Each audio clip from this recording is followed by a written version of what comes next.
Shalom, shalom, boa tarde. Hoje nós estamos no dia 15 de outubro do ano 2021. E pelo nosso calendário judaico, nós estamos hoje no dia 9 de Reshvan do ano 5782. Estamos a 39 dias do ano 5782, nessa nova jornada do ano que temos diante de nós, para prosseguirmos aí em sermos Benei crescendo no conhecimento, no entendimento da Torá, das 7 leis universais, e seguindo em frente com orientação rabínica, para que nós possamos cada dia mais aprimorarmos o nosso caminhar. Louvamos a Hashem que chegamos hoje no 6º dia da semana, e portanto são momentos de preparação para adentrarmos no 7º dia da semana. Hoje é o 6º dia do Shabat, e ao pôr do sol nós teremos aí então a entrada no sagrado dia do Shabat. Para nós aqui no estado de São Paulo, principalmente, o momento de acendermos as luzes de Shabat com horário às 17h50. Então aqui pelo estado de São Paulo, às 17h50, nós estaremos aí, as nossas mulheres, estarão aí as nossas Batinor, estarão aí acendendo as luzes de Shabat, as 2 luzes do dia de Shabat. Nós estamos então na gota de sabedoria do nosso Rebbe Menachem Mendel, de número 39. Então vamos ver o que o líder da nossa geração nos fala na tarde de hoje sobre sabedoria, conhecimento e o aprimoramento de conhecermos o santo querer do nosso Deus. Então, a palavra do Rebbe diz assim: o mundo, a palavra mundo em hebraico é olam. Olam significa um lugar de encobrimento. O mundo se mostra como um lugar autônomo em relação ao seu Criador. Em outras palavras, ele parece ser um mundo só em virtude do encobrimento da verdade. Ou seja, ele parece ser um mundo só em virtude do encobrimento da verdade. Então, quando se fala olam, se referindo ao mundo, a esse mundo que nós estamos vivendo, a palavra olam, ela significa também lugar de encobrimento, um lugar que está coberto, a sua verdade está encoberta.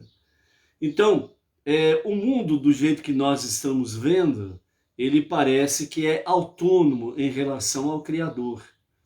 Ou seja, a partir do momento que se cria alguma coisa, no linguajar que nós entendemos, a partir do momento que alguém cria alguma coisa, aquilo que foi criado, ele pertence, está conectado, está ligado com o seu Criador.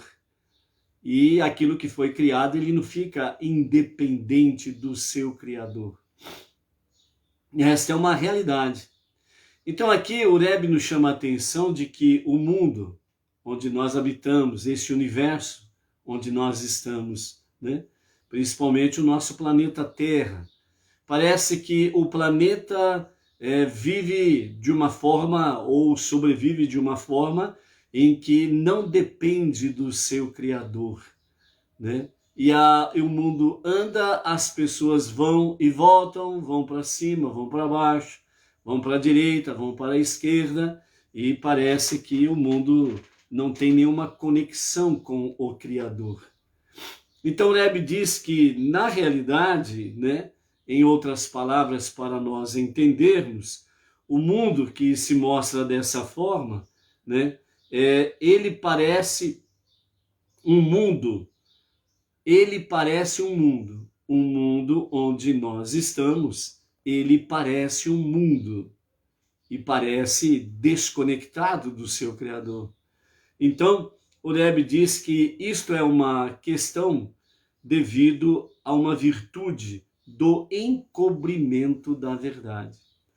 Ou seja, Como nós vimos na gota de sabedoria de ontem, que o mundo que nós vemos, contemplamos e habitamos, ele na realidade é um vislumbre, é um reflexo rápido do verdadeiro mundo. Então, o mundo do jeito que está hoje não é o propósito do Criador. Porque quando, no princípio, Bereshit, Deus criou todas as coisas, ele criou todas as coisas no seu devido lugar e perfeito. Mas o homem quis mudar, alterou, e aí saiu do plano original de o mundo ser a casa de Deus. Então, a partir desse momento, o mundo, a sua verdade ficou encoberta. Tanto é que vejam bem que o Gan Eden, o Jardim do Paraíso, onde Adão e Rava moravam, habitavam, aonde que era? Lá no céu? Não, era aqui. Mas a partir do momento que eles foram expulsos do Gan Eden, então os olhos dos seres humanos tornaram-se, de uma certa forma, com essa questão, cegos. Não conseguem enxergar, não conseguem ver a localização do Gan Eden, o Jardim do Paraíso. Então, dentro desse aspecto, nessas duas gotas de sabedoria ontem e hoje, que nós estamos naquele grupo sobre a natureza e o milagroso, né? Então, o mundo, e nós estamos vendo aí, ele não é de fato o que é. Ele é apenas um reflexo muito rápido. Porque o mundo real e verdadeiro, ele há de se manifestar a partir do momento em que a redenção final começar com a revelação do justo e o verdadeiro Mashiach. Aí então Mashiach, ele começará a retificar, ele começará a corrigir todas as coisas. Então as coisas, elas começarão a ser saradas, curadas, começarão a voltar à sua originalidade, à sua essência, assim como nós estamos vendo sobre a questão de Lech Lechá, a nossa paraxá semanal. Então, quando Deus disse para Avram, Lech Lechá, vá por ti mesmo, uma tradução simples, e uma interpretação mais profunda, como dizem os nossos sábios, vá para dentro de você mesmo e encontre o teu eu essencial, o teu eu original. Nesse sentido, falando que aquilo que nós estamos vendo aí na nossa Uma Lição para Cada Dia, com Hafetz Haim, o rabino, que nos traz aí sobre Shemirat Halashon, guardar a língua, né? Então, nos traz sabedorias no sentido em que nós precisamos estar cada vez mais descobrindo o nosso eu essencial, primordial, verdadeiro. Então, dentro desse aspecto aí, como trazem os nossos sábios, né, o nosso corpo é uma quelipá, é uma casca para o nosso eu essencial, a nossa alma divina. Só que com o transcorrer do tempo, nós criamos mais cascas, ou seja, kelipot, cascas. Isso significa que nós fomos criando através do tempo resistência para ver a verdade. E o nosso eu essencial ficando sempre, de uma certa forma, ficando prisioneiro do nosso eu animal.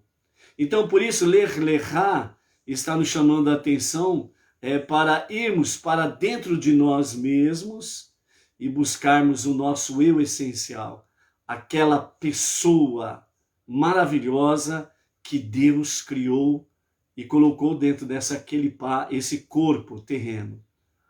Então, por isso, né, o nosso Hafetz Haim sobre Shemirat Halashon, guardar a língua, não é exatamente sobre a questão da tua língua, mas é exatamente sobre o teu eu essencial, o teu eu primordial. É encontrar este nosso eu, que é na linguagem simples, esse eu essencial é a pessoa maravilhosa que Deus criou cada um de nós. Então, dentro desse aspecto, né, o que nós estamos sendo, vamos assim dizer, principalmente a partir do momento em que nós tivemos esse encontro real e verdadeiro com o monoteísmo, com fundamento judaico, orientação rabínica, e agora nós estamos no nosso dia a dia tendo essa experiência, esse sentimento que estamos em casa, chegamos em casa.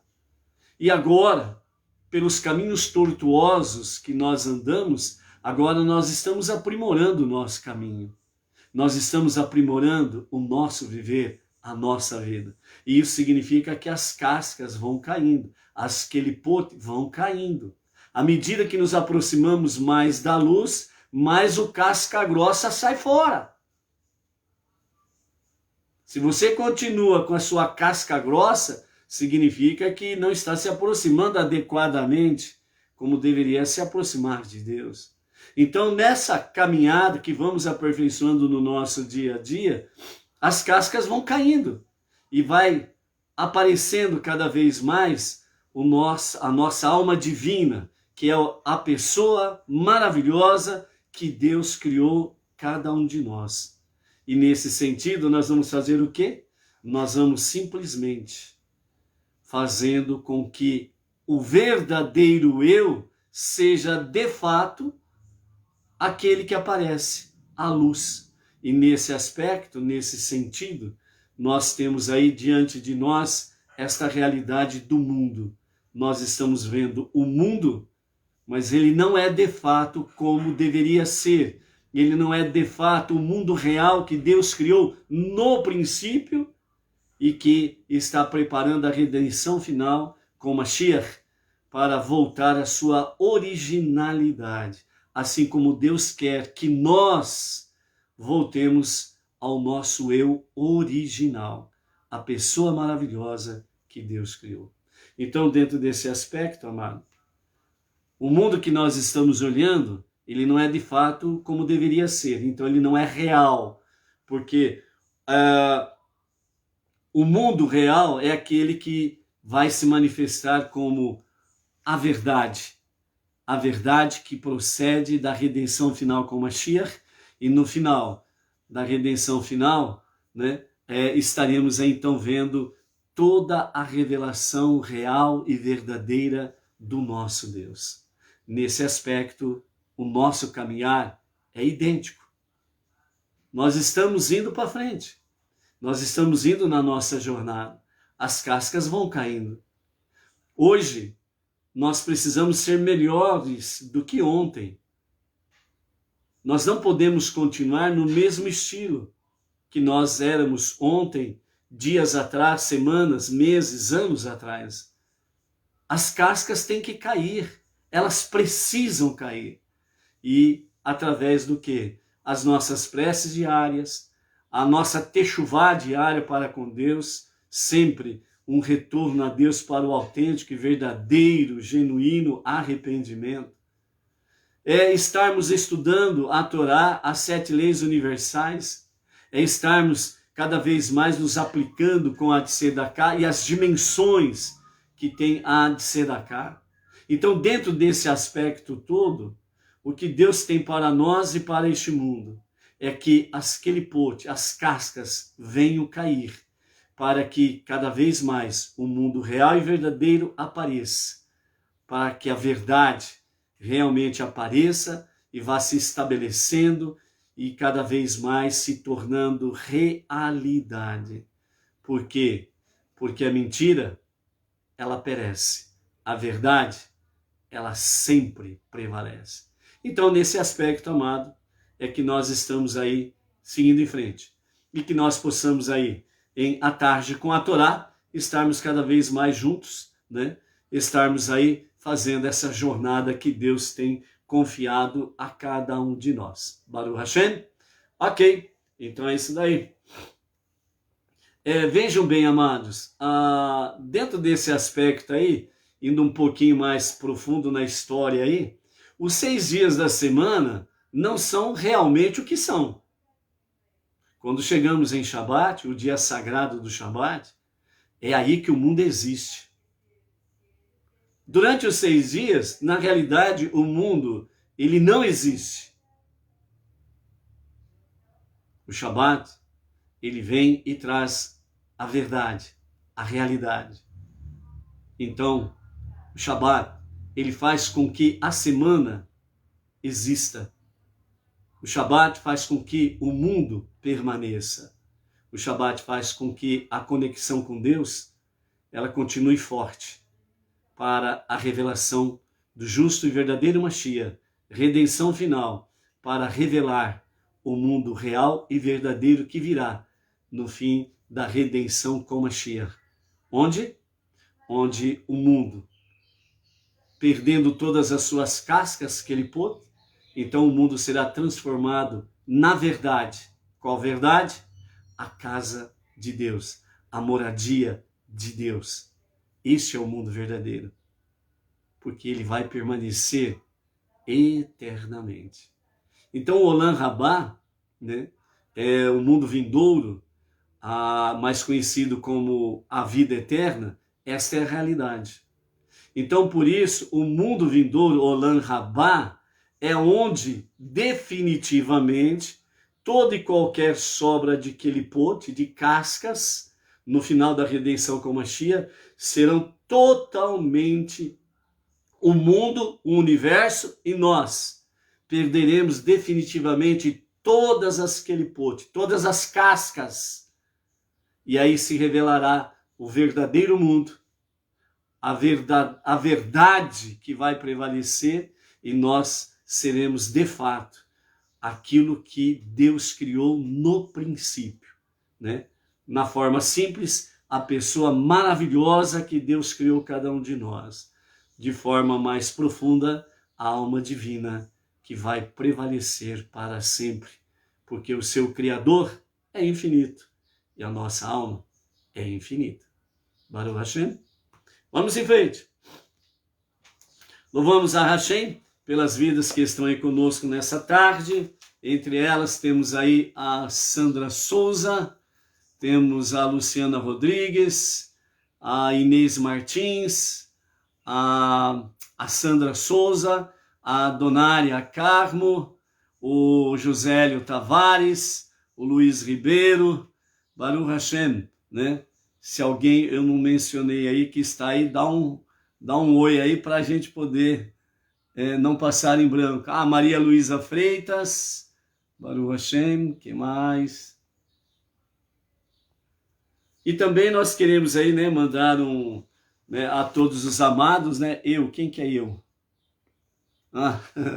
Maria Luísa Freitas. Muito bem, shalom, shalom. Então, a todos vocês, bem como seus familiares, os que nós vamos citar aqui agora também, né? Um Shabbat Shalom. As pessoas lá do Rio Grande do Sul, né? Da cidade de Portão, a Solange da Silva, Janete Vargas, o Joel Silva, que é lá de Canoas, Rio Grande do Sul, a Ariane, eu não sei qual que é a cidade, viu, Solange? Depois posta para nós aí.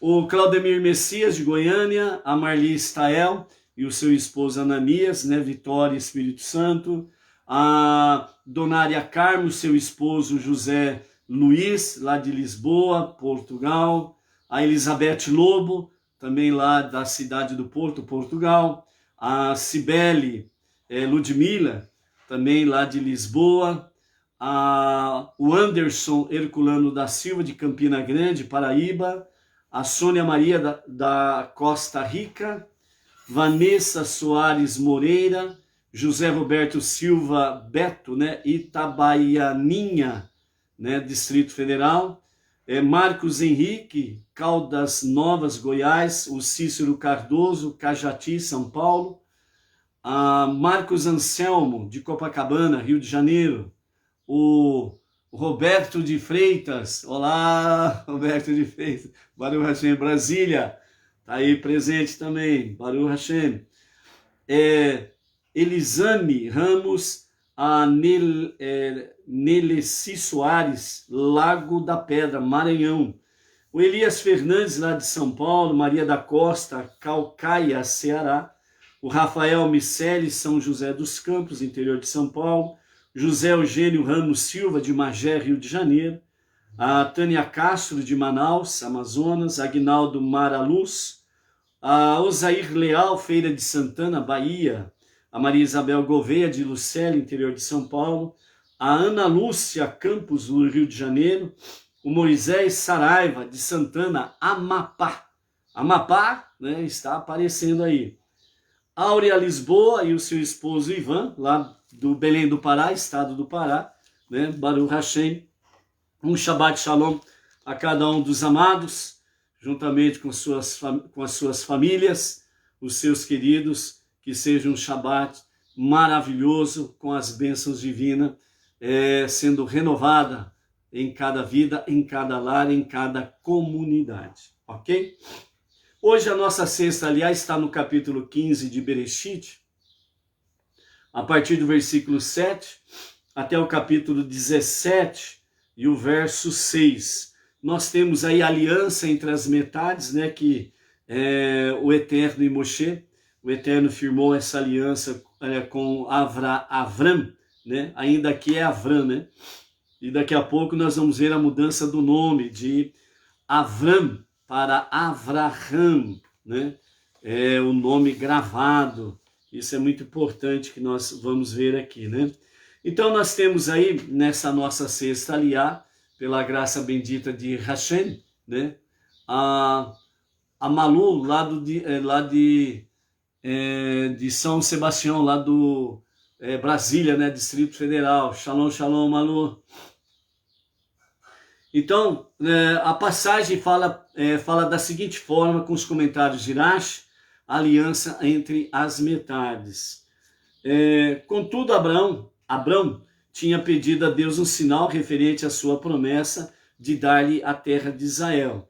Quando Abrão esteve na terra de Israel pela primeira vez, foi em 15 de Nissan do ano 2018, a contar da criação. Deus lhe apareceu e ele lhe disse: eu sou Deus que te tirei de Ur dos Casditas para dar-te esta terra por herança. Então respondeu Avram: ó Deus, por meio de que sinal posso saber que a herdarei? E que mérito terão meus descendentes para serem dignos dela? Então o Eterno lhe disse: o mérito das oferendas de pecado, que me trarão como parte de seu esforço constante para manter o relacionamento comigo. Para expressar esse mérito de uma maneira tangível, traz para mim 3 novilhas, 3 cabras, 3 carneiros, uma rola e um filhote de pombo. As 3 novilhas correspondem o touro ofertado de Yom Kippur, o segundo touro ofertado quando a comunidade inocentemente age em conformidade com uma sentença errônea emitida pela Corte Suprema, e o terceiro touro ou novilho, cujo pescoço deve ser quebrado quando se encontra o corpo de uma pessoa assassinada e a identidade do assassino não pode ser determinada.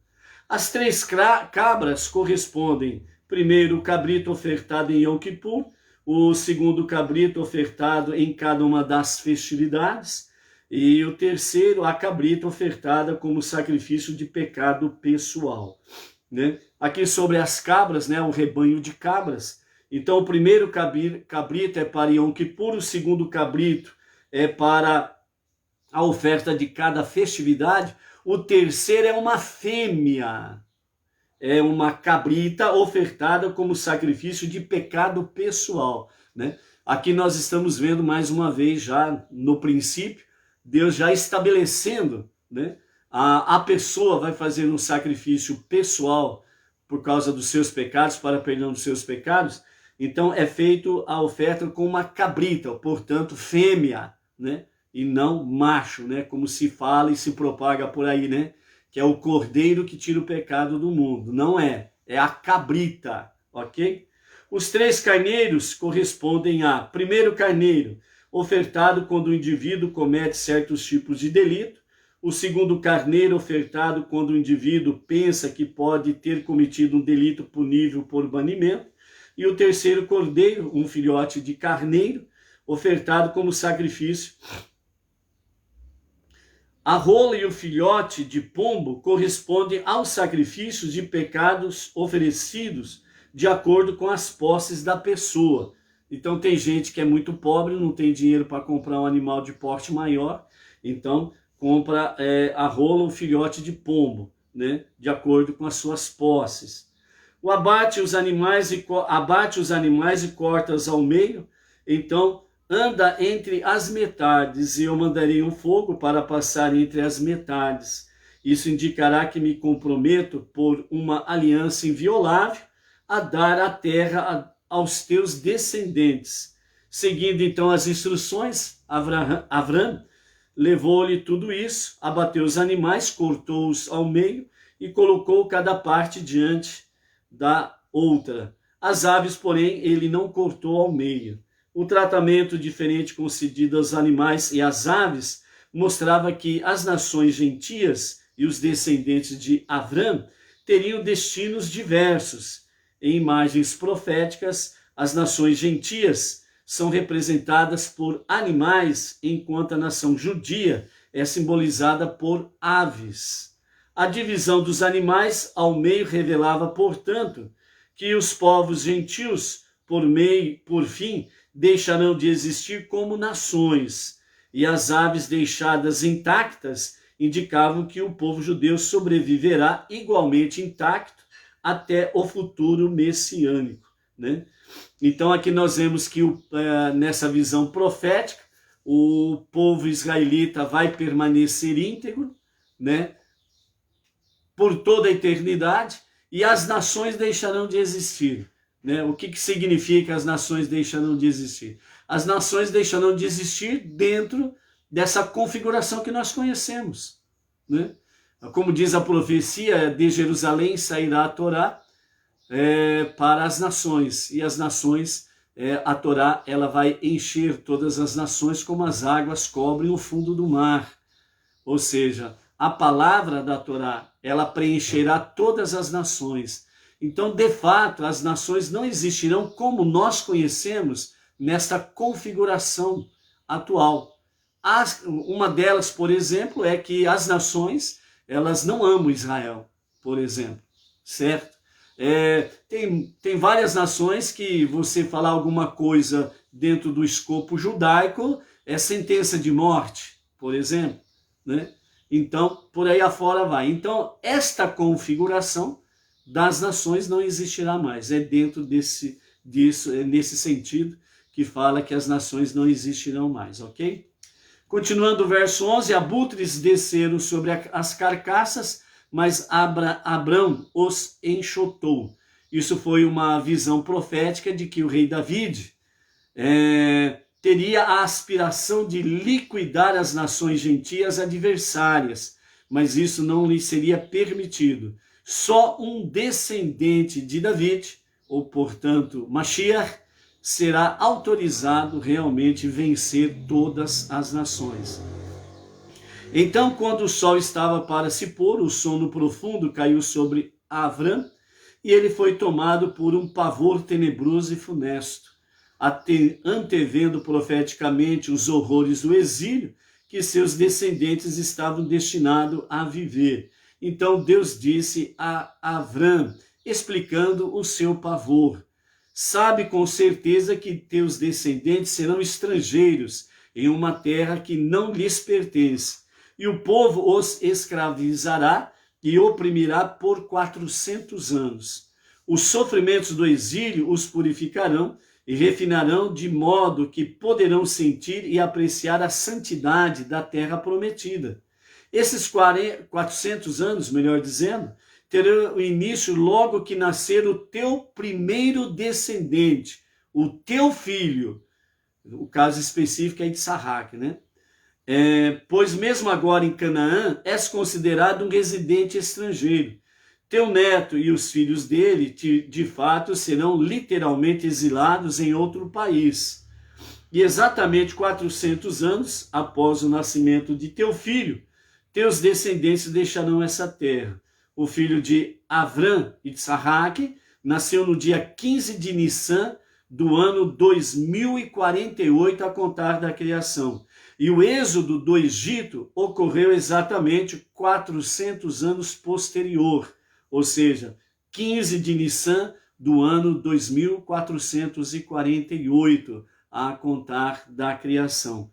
Então, nessa visão profética, né, Deus estava esclarecendo para Avram realmente o futuro dos seus descendentes, através do seu filho primogênito, Itzhak.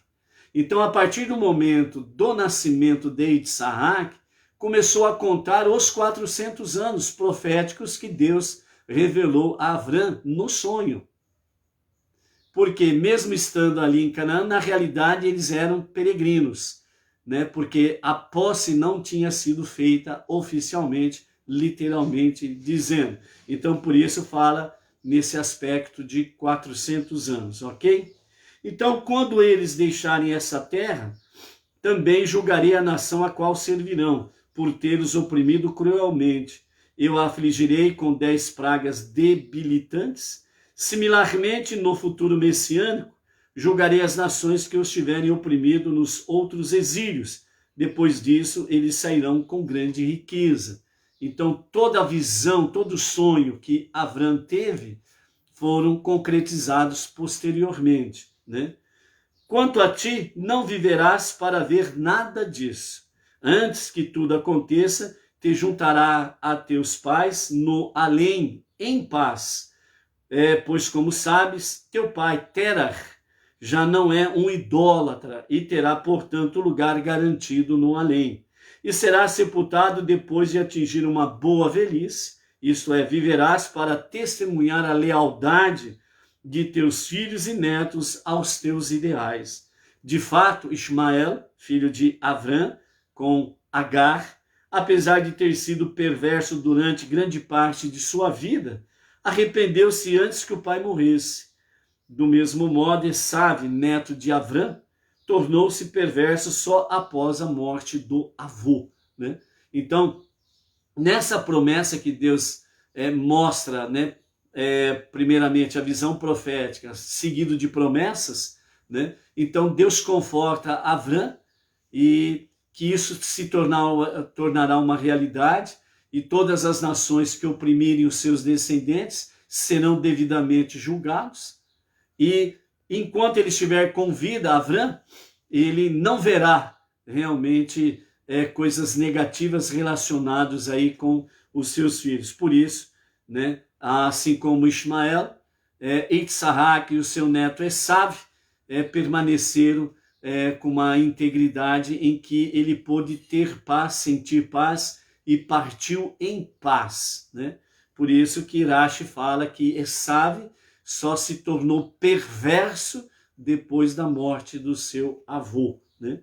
Então a quarta geração, depois que teu neto for exilado em outro país, retornará aqui, pois antes disso o pecado dos amoritas, a primeira nação que conquistarão, não se terá tornado completo, e os amoritas não terão acumulado deméritos suficientes que justifique a sua suplantação pelos seus descendentes. Tendo informado Avram do exílio futuro de seus descendentes, Deus efetuou aliança conforme prometera.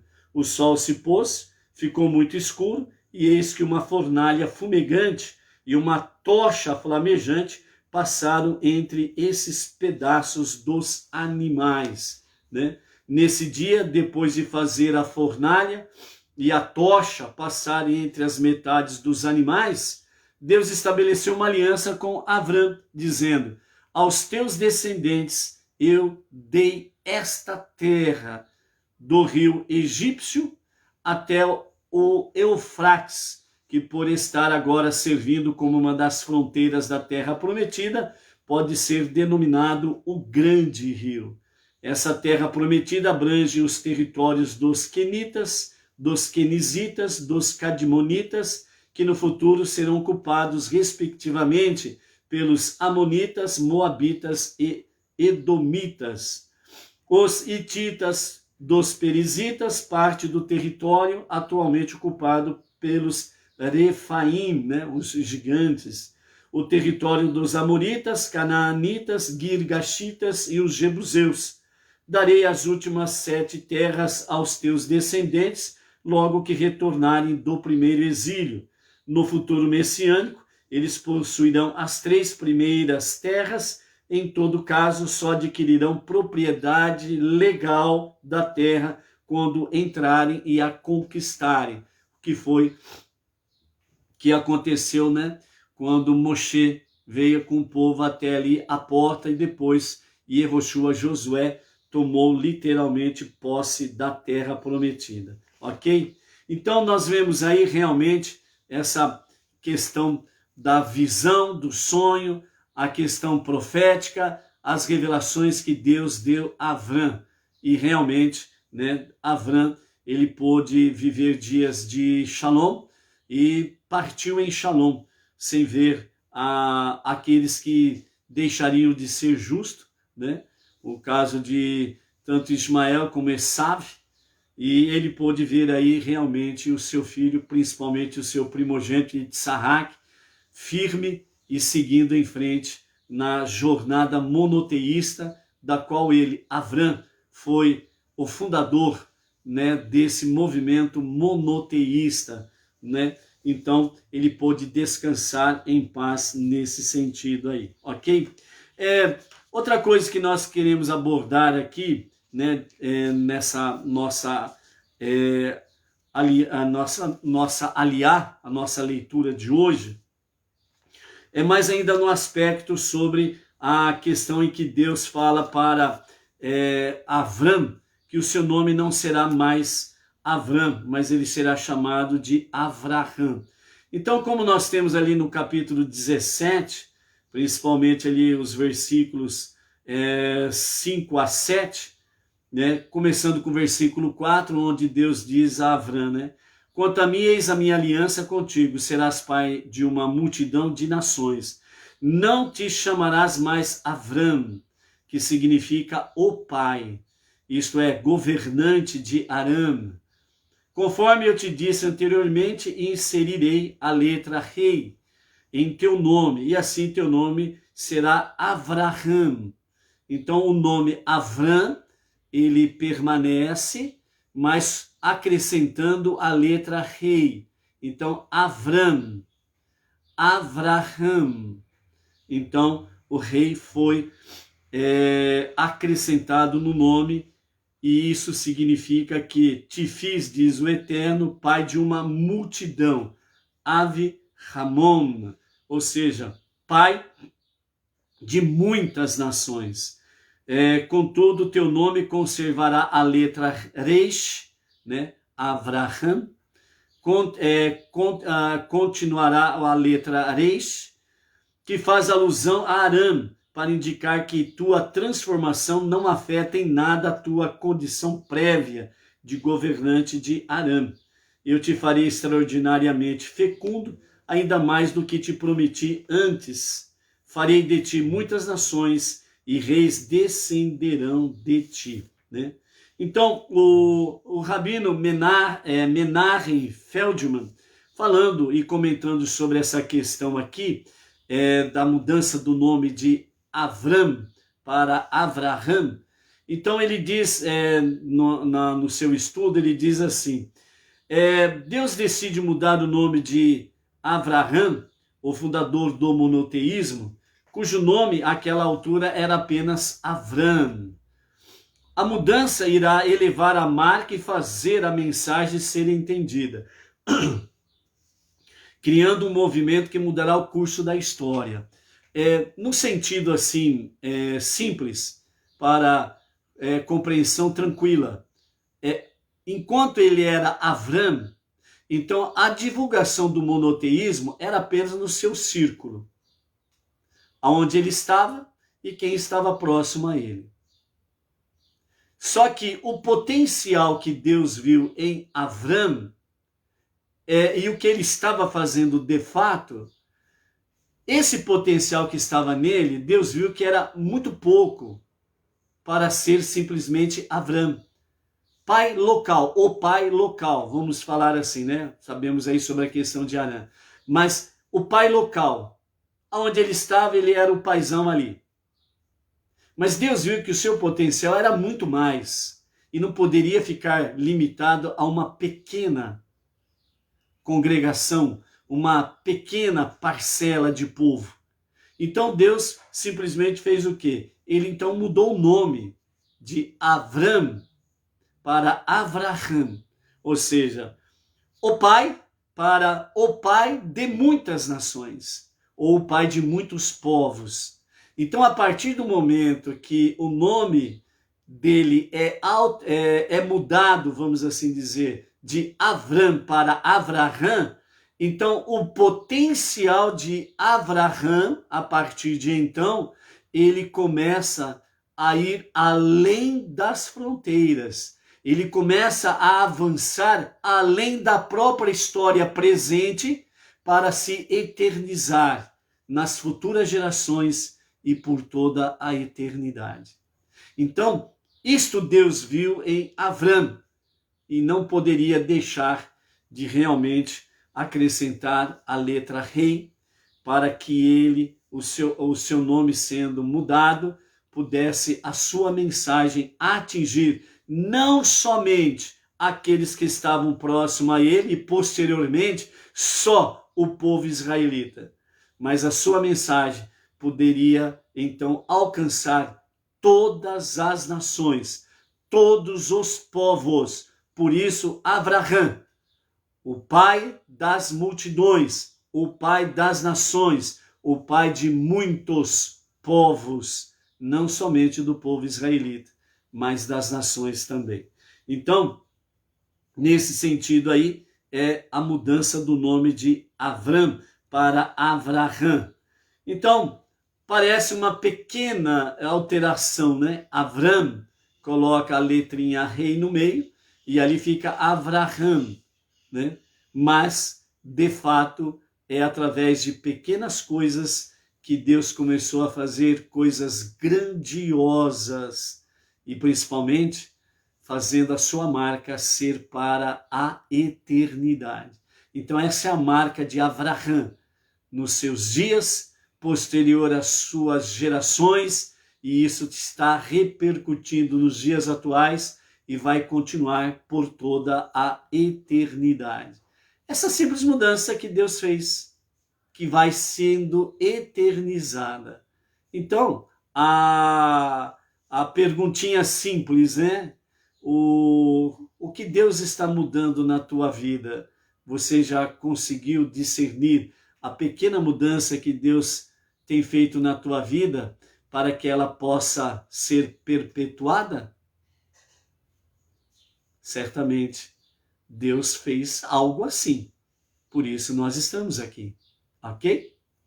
Então, o versículo declara: e o seu nome não será mais Avram, mas será Avraham, pois eu fiz de você o pai de uma multidão de nações, e portanto a letra rei significa Ramon, que é multidão.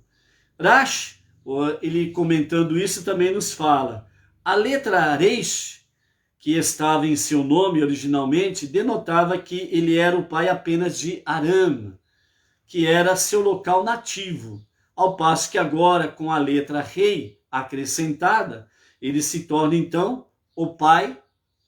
Rashi traz de uma forma bem simples: ele se torna o pai do mundo inteiro.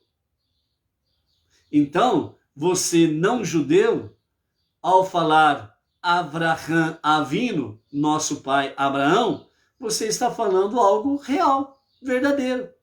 Por quê? Porque Deus, nessa mudança que ele fez do nome de Avram para Avraham, Rashi fala de forma bem simples que todos podem entender. Ou seja, Deus transformou Avram em Avraham para ser o pai do mundo inteiro. Por isso que os sábios, eles falam que Avraham, ele é o pai, ou melhor dizendo, ele é o fundador do monoteísmo. E nós podemos ver aí, né, de uma certa forma, né, as religiões por aí do mundo afora falam sobre o pai Abraão, entendeu? Então, de fato, ele é o pai das nações, o pai das multidões, né? Agora, a forma de seguir os passos do pai Abraão, né? Isso é algo que está sendo aperfeiçoado no dia a dia entre as nações, né? E, obviamente, nos dias de Mashiach, isso será mais pleno ainda. Então, com o nome novo e melhorado, né, de Avram para Avraham, então Deus disse a Avraham que ele não pode ficar satisfeito, Avraham, não pode ficar satisfeito apenas em liderar e inspirar seu círculo mais próximo, que não pode limitar sua meta de criar um porto de moralidade divina. Em vez disso, ele está encarregado de ser um pai para uma infinidade de nações. Ele deve mudar seu nome, modificar sua declaração de missão e ampliar dramaticamente a sua visão. Agora, nada é ali, muito pelo contrário, é além, muito além. Então, nesse sentido, Avraham precisava mudar todo o seu escopo dos seus objetivos de divulgar o monoteísmo, a unidade e a unicidade de Hashem. Então ele deve entender que sua audiência não é formada por algumas poucas pessoas. Agora sua audiência é toda a nação sobre esta terra. Então aqui os comentários de Rashi, que o Rabino Menachem Feldman traz para nós, de uma forma singular, dizendo assim, que Avraham, a sua audiência não é mais para poucas pessoas, a sua audiência é toda a nação sobre esta terra. E aqui nós estamos vendo, dentro desse comentário, no singular, a nação de toda, sobre esta terra, significando que os povos, diante de Avraham, é uma nação. Simples assim. Então, por isso, né, mesmo que seja de forma deturpada, vamos assim dizer, o monoteísmo entre as nações, né, não com o cunho original de Avraham, e tem muitas alterações aí entre as nações, mas o monoteísmo, ele está entre as nações. Mesmo que esteja aí de forma ainda, vamos assim dizer, né, meia errada, meia deturpada, mas as nações sabem que, acima de tudo, de todos, há um Deus, o Criador de todas as coisas. Podem falar A, B ou C, mas todos, de uma forma geral, na sua grande parte, sabem muito bem que há um Deus acima de tudo e de todos. Isto é um monoteísmo que vem dos dias de Avraham e que como diz aqui as gotas de sabedoria do nosso Rebbe, né? Ainda está encoberto porque a revelação de Mashiach ainda não aconteceu para trazer o verdadeiro esclarecimento. Por isso a profecia diz que de Jerusalém sairá a palavra da Torá para as nações. E então a Torá, que ela é comparada a águas, então diz a profecia. Então, a palavra que sairá de Jerusalém, a palavra da Torá, a palavra original do verdadeiro e único monoteísmo, ela se espalhará sobre toda a face da terra, assim como as águas cobrem o fundo do mar. Ou seja, todas as nações, todos os povos, ninguém sem exceção, não deixará de conhecer e aprender o verdadeiro monoteísmo nos dias da revelação do justo Mashiach.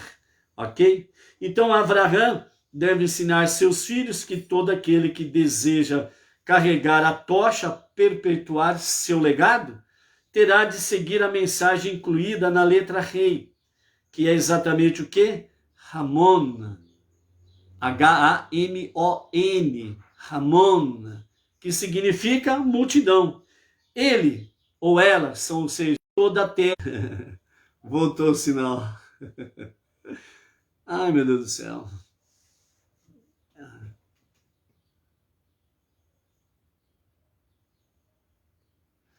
Baruch Hashem. Voltou o sinal. Voltamos. Fomos dar uma saidinha ali, já voltamos. Esse sinal da internet, né? A tecnologia é um caso sério, né? A tecnologia. Então o sinal apagou, mas voltou. Vamos em frente. Vamos continuar aí. Então nós estamos falando sobre Abraão deve ensinar seus filhos que todo aquele que deseja carregar a tocha, perpetuar o seu legado, terá de seguir a mensagem incluída na letra rei, que é o quê? Ramon, né? Que se escreve com H-A-M-O-N, Ramon, que significa multidão, a letra rei. Por isso, Avraham, pai da multidão. E como diz o nosso comentarista Arash, né? Então é toda a nação sobre esta terra, no singular, significando que todos os povos é um povo só, todas as nações é uma nação só. Então, todo ser humano terá de lembrar constantemente que a meta é preencher toda a terra do conhecimento de Deus. Por isso, esta é a tocha de Avraham, ou seja, trazer luz para a terra, trazer a luz da presença divina, trazer a luz da presença da Torá, né, para este mundo inferior. Então essa é a tocha de Avraham. Então nós precisamos estar firmes com ela. Há, no entanto, algum perigo, né, em adotar uma meta tão ampla, pois com frequência aqueles que tentam impactar o mundo, aqueles que têm a paixão e a ambição de causar um impacto significativo sobre a vida de milhões de pessoas, muitas vezes acabam se esquecendo daqueles que estão mais próximos a ele. Ele às vezes deixa de enxergar o pequeno problema de sua filha com 5 anos de idade. Às vezes ele esquece lá que precisava ter comprado leite para levar para casa, o arroz, o feijão para levar para casa, e acabou esquecendo porque se envolveu tanto na divulgação da unidade, da unicidade de Hashem, e ele, né, muitas vezes acaba se esquecendo dessas coisas simples e comuns que envolve ele, a sua casa, a sua família, aqueles próximos a ele, que dependem dele, precisam dele para questões seculares também. Então, dentro desse aspecto, né, o Rabbi Menachem Feldman, né, ele cita esse exemplo aí, que nós, mesmo que possamos nos envolvermos realmente com a divulgação da unidade e da unicidade de Hashem, nós precisamos tomar cuidado para não esquecermos daqueles mais próximos a nós, ok? Então a passagem que acrescenta a letra rei ao nome, instruindo Avraham a dirigir a mensagem a toda a humanidade. Ele toma cuidado em deixar a letra Reish no seu devido lugar. Então é isso que significa em a letra Reish, que continuou no nome Avraham. Então o Reish não foi tirado, que significa exatamente isso daqui que o Rabino Menachem Feldman está trazendo. Mesmo com toda essa importância em divulgar o monoteísmo, porém, Avraham não poderia esquecer da sua casa, da sua família e aqueles próximos a ele. Né? Então isso cumprimos a nossa missão, mas não nos esquecemos a quem nós pertencemos, né? Os nossos próximos, né? Sejam os familiares, sejam os amigos próximos, né? Nós não podemos esquecer desta questão. Então, ir e cumprir anunciar à humanidade toda a unidade e a unicidade de Hashem, contudo, não podemos perder a nossa conexão com os nossos queridos, ok? Então, por isso, Urash, ele continua dizendo sobre a questão da letra Reish, que estava ali originalmente e que não foi mudado de lugar, ou seja, Avraham permanecia nas suas raízes, né, cuidando dos seus que estavam próximos a ele. Então, segundo o nosso rabino aqui, que traz a reflexão, se o Reish representa que Avraham era um pai somente para a sua terra nativa, que é representada pela letra Reish, Avram, né? Onde Avraham nasceu. E o rei representa que ele é um pai para o mundo inteiro, multidão de nações. Porque não podemos tirar o Reish? A terra nativa de Avraham não está incluída na multidão das nações, já que ele é o pai das nações, o pai das multidões. Porém, né, a explicação diz: o Reish não deve ser mudado de lugar. No passado, antes de sua missão ser expandida para incluir todos os povos da terra, Avraham entendia que ele deve tirar tudo e arriscar sua vida para salvar o sobrinho Ló. Assim também, após a ampliação de suas metas, ele ainda deve ser devotado àqueles mais próximos dele. Então, nesse aspecto aqui, está mostrando que quando Avraham ele vai socorrer o seu sobrinho Ló, é o Reish que permanece no seu nome, que é as suas origens. Então, ele não se esquece daqueles que estão próximos a ele.